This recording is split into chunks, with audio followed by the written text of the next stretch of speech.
దిక్కు లేదు మొక్కు లేదు. ప్రభుత్వం ఏమంటది, సన్నాలు కొనండి, సన్నాలు పెట్టండి, సన్నాలకు గింటకు 5,000 బోనస్ 500 బోనస్ ఇస్తాం అని గొప్ప గొప్ప ముచ్చట్లు చెప్తాను. కానీ ఉన్న వాటికే దిక్కు లేదు మొక్కు లేదు ఇప్పటి వరకు. ఇంకా 4 రోజులు, ఇంకో 10 రోజులు అయితే వర్షాలు పడతాయి. ఇదంతా మొత్తం లోమట్టు ప్రాంతం అవుతుంది. ఉన్నవి పోతాయి, ఉంచుకున్నవి పోతాయి. వరదనైనా ఇడికెళ్ళి మొన్న కూడా వచ్చి మన కాలువనన్నా తవ్వుతే నీళ్లు పోతాయి అని చెప్తే కూడా పట్టించుకునే పరిస్థితి లేదు.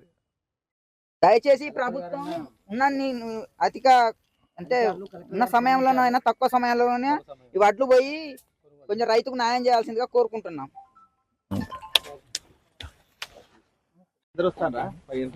ప్రజాపాలన, ప్రజల కోసమే కాంగ్రెస్ ప్రభుత్వం పుట్టింది అని చెప్పుకొని ఈరోజు ఎంత ఇబ్బంది పడుతున్నారో ప్రజలు, రైతులు ఈ కల్లాల కాడ అనేది ఇక్కడున్న కాంగ్రెస్ ప్రభుత్వానికి, ఇక్కడున్న మంత్రి సీతక్క గారికి, కాంగ్రెస్ కార్యకర్తలకు ఎవరికి కనిపిస్తలేదు, అధికారులకైతే అసలే కనిపిస్తలేదు. దాదాపు 45 రోజుల నుంచి బస్తాలు నింపుకొని పెట్టుకొని అవి లోడింగ్కి నోసుకునే పరిస్థితి ఇక్కడ ఏటునాగరం సెంటర్లు ఉంది. ములుగు జిల్లా వ్యాప్తంగా కూడా దాదాపు ఇదే పరిస్థితి. ప్రస్తుతం మేము ఉన్న ఈ కల్లాలల్లా దాదాపు 25 లోడ్లు మళ్ళీ ఎత్తే అవసరం ఉంది. రోజుకు ఒక్క లోడ్ కూడా ఇక్కడ వచ్చే పరిస్థితి లేదు. రైతులు టోటల్ 4 నెలలు పంట పండించి మళ్ళా దాదాపు 2 నెలలు ఈ కల్లాల కాడ కాపులా గాయడం అనేది చాలా దారుణం. దీంతో పాటు వాళ్ళకు ఒక రోజు కూడా రెస్ట్ లేదు. మళ్ళీ ఒక 10 రోజులలో వర్షాలు పడితే వాటిని మళ్ళీ దుక్కికి వెళ్ళాలి, దుక్కి దున్నుకోవాలి, నారు పోసుకోవాలి. ఈ పరిస్థితులల్లా రైతులు చాలా కష్టాలు అనుభవిస్తున్నారు. ములుగు జిల్లాలో మంత్రి గారికి కనిపిస్తలేదా అని అడుగుతున్నాను నేను. మధ్య వచ్చి కాంగ్రెస్ కార్యకర్తలు మాట్లాడతారు, అంత మంచిగున్నది, ప్రతి గింజ కొంటామని పబ్లిక్ని నమ్మించే ప్రయత్నం చేస్తారు. మీరు గింజ ఎన్నడూ కొంటారు? ఇప్పుడే చూసినాం అక్కడ మొత్తానికి ముక్కబట్టిపోయినాయి ఇక్కడనే వడ్లు. ప్రతి గింజ మీరు కొంటా అంటారు, ముక్కిపోయిన వడ్లు కూడా మీరు కొంటారా? మొత్తం రేట్ ఇస్తారా? నిన్న ఒక రైతు వంగపేట నుంచి ఫోన్ చేస్తారు, రైస్ మిల్లర్కి ఫోన్ చేస్తే అది తడిసిపోయింది, మేము ఎఫ్సిఐలు కొనరు, ఇది మేము లిక్కర్ కంపెనీలకు అమ్ముకోవాలి అని చెప్పి 14 రూపాయల నుంచి 15 రూపాయల కంటే ఎక్కువ కేజీకి పెట్టే పరిస్థితి లేదు. ఈ పరిస్థితులల్లా ఏంటి, రైతులకు ఎన్నో లోడ్లు, వేల లోడ్లు ఇసుకకు పోతున్నాయి. ఒక్క రోజు ఆపి ఇవన్నీ మీరు లోడ్ చేసి పంపించలేరా? కాదు, అది ప్రాబ్లం. ఇక్కడికి వెళ్ళి లోడ్ అయినాయి మీరు తీసుకెళ్ళి మిల్లర్లు దగ్గర 3 రోజులు ఉంచుతారు. ఎందుకు మీరు ఈ పరిస్థితి? ఎందుకు ఇమీడియట్గా అన్లోడ్ చేస్తలేరు? ప్రభుత్వం ఆన్సర్ చేయాల్సిన ప్రశ్న ఇది. ఇక్కడున్న మంత్రి గారు ఆన్సర్ చేయాలి. మేము ప్రతిపక్షం నుండి మేము ఏదన్నా ఒక మంచి మాట చెప్తే దాన్ని మీద పడి ప్రతిసారి వచ్చి మన నోర్లు మూయించే ప్రయత్నం చేస్తున్నారు. కానీ రైతుల నోర్లు మూయించలేరు, రైతుల గుండెలలో ఉన్న ఆగ్రహాన్ని మీరు మూయించలేరు అని చెప్పి మీకు తెలియజేస్తున్నాను. అన్నిటికంటే మళ్ళీ చెప్తున్నాను, 2-3 రోజులల్లా వర్షాలు పడే పరిస్థితి ఉంది.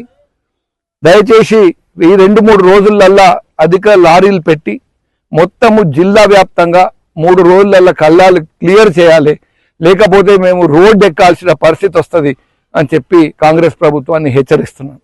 జై తెలంగాణ. జై గింజ కొంటామని చెప్పే కంటే తడవక ముందు ఎత్తుకుంటే కొన్న ఒడ్లు చక్కగా మిల్లుకు పోతాయి. మొత్తం తడిచిన గింజ కొంటామంటారు. మంచిగా ఉన్న గింజకు మరకంటితేనే 10 కేజీలు కటింగ్ చేస్తారు. తడిచిన గింజ మిల్లర్లు కొనుక్కొని పెంటపాలు చేస్తారు. వాడు నష్టమే, గవర్నమెంట్కి నష్టమే కదా. ఇన్ని బండ్లు పోతాయి, రోజు డైలీ ఒక 1000 బండ్లు పోతాయి లారీలు రోడ్డు మీద ఇసుకకు.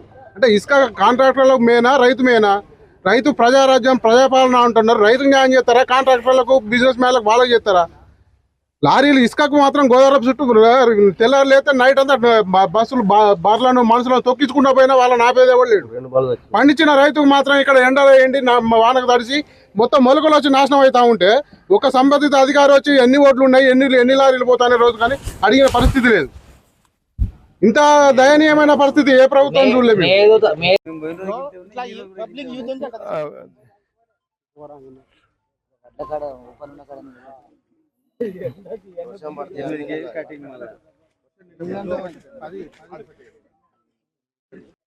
ఆ రోజున్న ఇదే అవే కళ్ళం, అప్పుడు వచ్చిన వడ్లే చూడు ఇక చూడు ఇక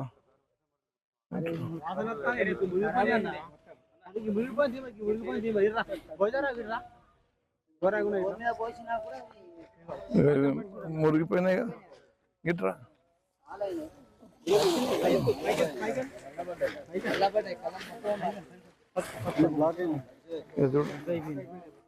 ఇది రైతు పరిస్థితి ఏం కావాలి? ఇది ఎవరు కొంటారు? ఇవి కొంటారా? ఇవి ఇవేమైనా కొనే అవకాశం ఉందా? ఇది చూడండి చైర్మన్ గారు, ఇది ఏదికి ఇది ఎవరైనా కొంటారా? ఇన్ని రోజుల ఆ రోజు నాడు 10-20 రోజుల కింద వచ్చినాం మనం. 20 రోజుల కింద వచ్చిన వడ్లు ఇంకా ఇది పరిస్థితి. బూజు బట్టి పాడైపోయి రైతుల పరిస్థితి ఇట్లున్నది ఏటునగరంలో. మంత్రి గారు ప్రజాపాలన అంటారు, ఈ పరిస్థితి ప్రజలకు తీసుకొచ్చిండ్రు. మినిమం లారీలు అరేంజ్ చేయలేని పరిస్థితి ప్రభుత్వంది. ఇంకా మళ్ళీ బాగా పెద్ద పెద్ద మాటలు చెప్తారు. ఏం చెప్పాలి? మళ్ళీ ఇప్పుడు వర్షం పడగానే నారు పోయాలి. దాదాపు 25 లోడ్లు ఇప్పుడు అవసరం. ఇప్పుడు లారీలు కావాలి. ఇప్పుడు ఇక్కడికి ఎన్ని రోజులు పడతాయి? ఇప్పుడు ఎన్ని రోజులు పడుతుంది చైర్మన్ గారు? అంటే రోజుకి ఎన్ని లోడ్లు వస్తాయి? అసలు లారీలు ఎందుకు రావద్దు?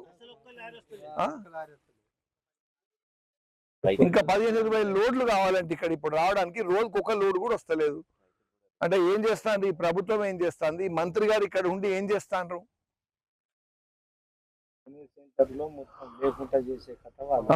అసలు ఇక్కడ రైతు ఇప్పుడు ఈ మొత్తం వడ్లు కొట్టుకపోవాలి. మళ్ళీ ఏమన్నా ఈ వాతావరణానికి ఇప్పుడు మళ్ళీ వర్షాలు పడే అవకాశం ఉంది. ఇప్పుడు వాడు కొట్టుకొని పోవాలి, సావాలని ఆలోచిస్తాను.